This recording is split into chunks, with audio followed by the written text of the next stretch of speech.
suspected that Maria and Tom might clash on cultural differences in the future, and it didn't take long.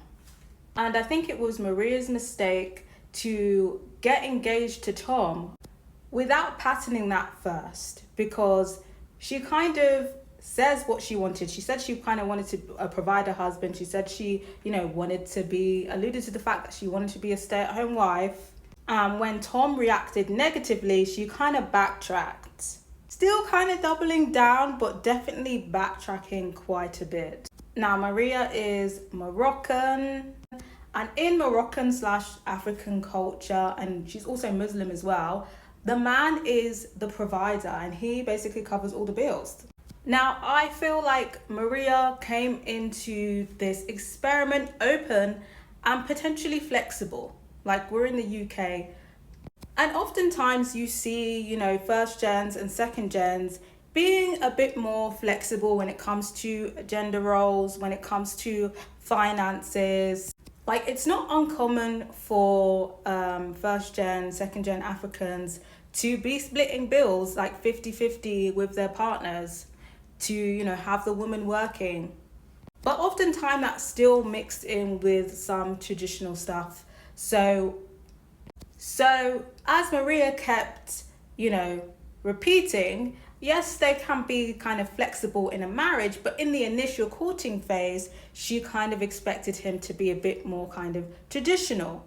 So even for kind of first gen, second gen Africans who may be in more of a kind of modern liberal, a modern relationship, British relationship where you're splitting the bills and such, in the initial courtship phase, in these relationships, you would expected the man to, pay the first date, second date, third date, etc. You would expect him to prove to your family that you can provide for the family. Like, you'll probably have a traditional ceremony where there's a dowry and such.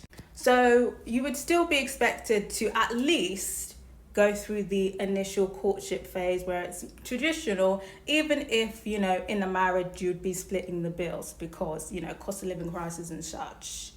But what I will say, typically in these relationships, the woman is still expected to do most of the cooking and the cleaning and the childcare. Just go put that out there. And I feel like that's maybe why Maria said, like, she's, even when she backpedaled, she said, like, I'm comfortable being the wife. So she's comfortable doing the cooking and the cleaning. Because that's very much how, first gen, second gen Africans are socialized. Even, we're told to get the education, get the job, but we're also basically like trained to like please our husbands or whatever. Some of us are resisting against that, but typically that's the socialization.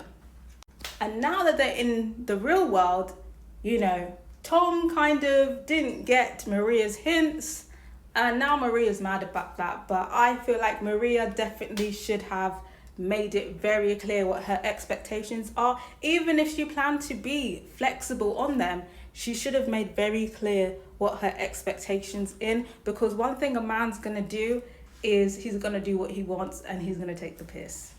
You give a man an inch, he's gonna take a mile. Now, this whole ice cream diabolical, I think it was a bit petty, but at the same time, her trying to do that as a test was stupid, in my opinion. If you want your man to be a provider, if you want your man to, take the initiative to pay the bill at the restaurant for the groceries, blah, blah, blah, don't offer to pay. I really don't get these tests that women do where they reach for the purse or they offer to pay, and the test is that the man, has to refuse her trying to pay and say, no, I'm going to pay for it, to show that he's the man. Sorry, it's not going to happen with Englishmen. If you tell an Englishman I will pay for it, he'll be like, oh, thanks. Just be upfront. Because one thing about me, I'm not going to pretend to pay for something, and I'm not going to offer to pay for something I don't want to pay for. Me, I will even ask, can you get me my ice cream? So I really can't fault Tom for this whole 50-50 thing, because he made it very clear that he was a 50-50 man. But I feel like Maria didn't think it was going to be this extreme, because English 50-50 men are very, very extreme. You see Tom Because how is Tom basically trying to get Maria to pay for his mortgage? I bet you he probably offered, like, he probably said 50-50 split on his mortgage. Meanwhile, is he putting Maria's name on the house? No, he's not. Because in his mind, the house is his. Even in a marriage, the house is his. Like, he automatically expected Maria to just pay 50% of his mortgage without her name being on the house. And then when the house is paid off, oh, well, but it's my house because I'm the one who, whose name it's in. I was the one who paid the deposit and blah, blah, blah, blah, blah. So yeah, good for Maria for putting her foot down on that, because that's diabolical. And like, I don't know what the suggested split was, but I can wager you he probably said 50-50 split of the mortgage, because he's probably thinking, well, it's probably cheaper than what she's paying for rent, so she can just pay that. Like, what's the big deal? And men love to use the word equality. They love to weaponize it even. And a lot of people who, women who claim to be feminists are falling for this scam. The word we should be looking for and enforcing is not equality in relationships that are existing under capitalistic patriarchy. The word we are looking for is equity. Because it seems like Tom is making a lot more money than Maria. I would say at least double the amount. But like I said, I wager you he's probably expecting Maria to pay 50% of his mortgage. Now, in his head, he's thinking, well, that's equality. We should both pay the same amount. Like I said, equality is the buzzword, but really the word that we should be using and striving for is equity. Now, if they were in an equitable relationship, if they were going to be splitting this mortgage as if it was rent, the amount that they would be paying would be proportional to their incomes. So Maria would be paying 25% and he would be paying 75%. This is still a very good deal for Tom.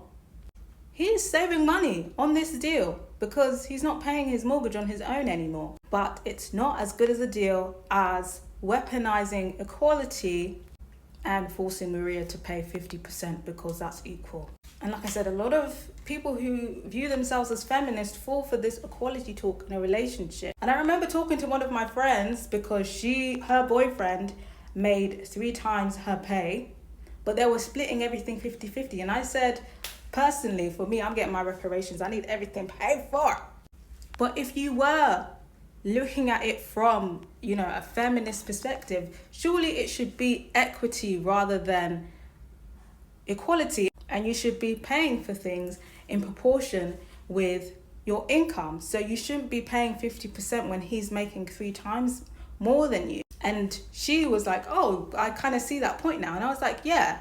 And what do you know, a couple months later, she came back to tell me that, yeah, she thinks she's going to tell him that they should start splitting things equitably because, she can't keep up. And I told her if he genuinely cares about you, then he will agree to it. And what do you know? He agreed to it because, yeah, it was cheeky.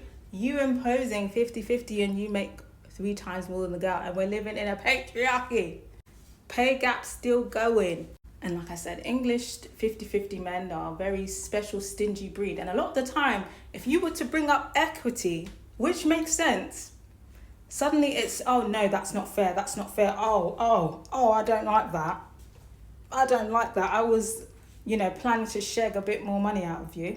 Now, it seems like in terms of this whole finance situation, they haven't really patterned it out properly. And I feel like that's like a very British thing, that they don't really want to confront each other on finances. But I think they should because, finances is the leading cause of divorce.